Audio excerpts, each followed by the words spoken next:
بصراحة يا جماعة في حاجات كتيرة نفسي أعملها بس بخاف إن أعملها. زي ايه؟ في أوقات ببقى خايف من بكرة أو اللي هيحصل بكرة. انا اوقات بخاف لما مثلا في حاجات رعب بتظهر، بخاف منها شوية. انا اوقات بخاف من الضلمة. انا اوقات بخاف قبل ما انام.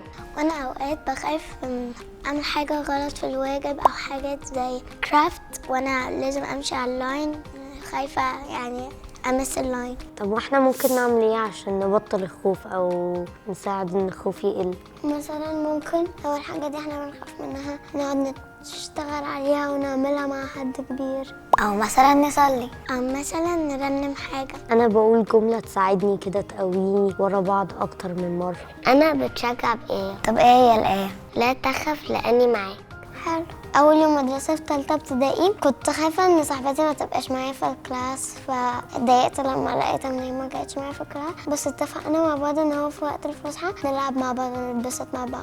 وانا في جريد 3 كنت حاسة ان انا وماي كازن مش هنبقى مع بعض في الفصل لغاية جريد 7 و 8 كده. ماما غيرتنا وكنا مع بعض، بس انا وهي كنا خايفين ان احنا مش هنبقى مع بعض.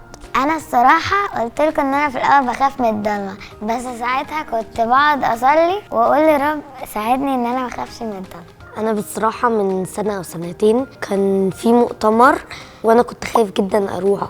كنت خايف إن لو رحته هتضايق ومحدش يعرف يروحني. ما كانتش في القاهرة، كان في احتمال كبير جدا إن أزعل وفي الآخر أضطر أقعد المؤتمر كله زعلان. كنت خايف في الأول بس رحت ولقيته مؤتمر جميل، ورغم إن الخوف كان مستمر دايما كنت قادر أقاوم الخوف بالصلاة وإني أرنم وأقول آيات، وطلع في الآخر إن المؤتمر كان جميل أوي. مرة كان النور قاطع وما كنتش عارف اعمل حاجة، فالحاجة الوحيدة اللي انا عملتها انا قعدت اعيط لغاية ما ماما شافتني وحضنتني وقالت لي ما تخافش طول ما ربنا معاك.